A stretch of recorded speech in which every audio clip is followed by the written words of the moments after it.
So I've seen in a lot of training that we do, a lot of people have their own ideas on coiling up our power cord and storing it.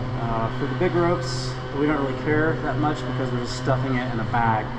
But this, we're actually coiling it in a butterfly coil. But we're not going a full length butterfly coil. We're kind of stopping kind of 90 degrees short. Some people start with one end and go all the way to the other end. That leads to the propensity for twists and knots to form. So the best way to do this is actually to flake everything out, just like a climbing rope, and start with the tails. Depending on how you want to carry it or whatever, since this is really thin cord, I really only need about an arm span of tail, and I'm just going to let that go and get it off to the side. And now I'm just going to start my butterfly coil. So I'll slow this down. The tails are still out there. Every time I coil, I capture everything with my thumbs or fingers. So that tail is out of the picture. I grab the pair, I bring it up over my head, and as I do that, I'm kind of checking to make sure that I don't have any slack or uneven sections. And as I come back down, again, I'm coming back down from 90 degrees arms bent, as opposed to a full down at my side. So 90 degrees arms bent. And I still have everything captured. With this, I reach across, grab with my finger, pull that strand over, bring it all up over my head, back to that 90-degree stand-up position. And as I practice this over and over in time, I can get faster and faster, so long as I don't have any kind of kinks or bites that have occurred in my ropes.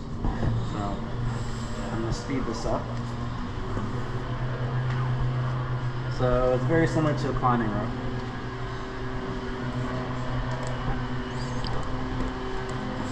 The faster I go, the more prone for a little spaghetti noodle mess to form. Also more prone to having uneven strands, but that's okay. As long as I keep it somewhat clean and consistent, it'll be alright.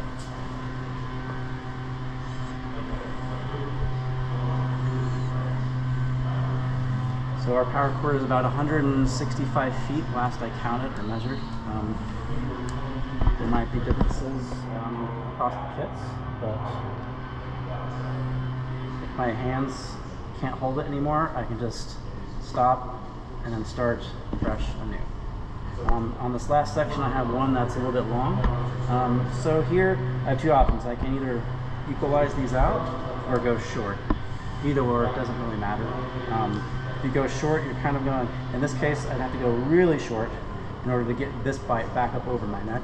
So I'm gonna actually go a little bit longer and just have that one slightly offset, which is fine. When I'm finished,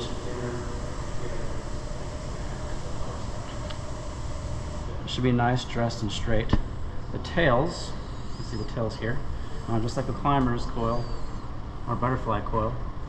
They go wrap around the entire bundle and then just do a couple of twists or a couple of turns. So 3 to 4 should suffice just fine. You don't need to do any more or less than that. The finishing move here is to feed a bite through. So you can see that. Just take the tail, feed the bite through the hole, and you can either stop here, which is perfectly fine, or continue on and drop this bite over everything else like that. Either way will work. That's universal. People see that in the climbing world and they know how to undo it if they need to.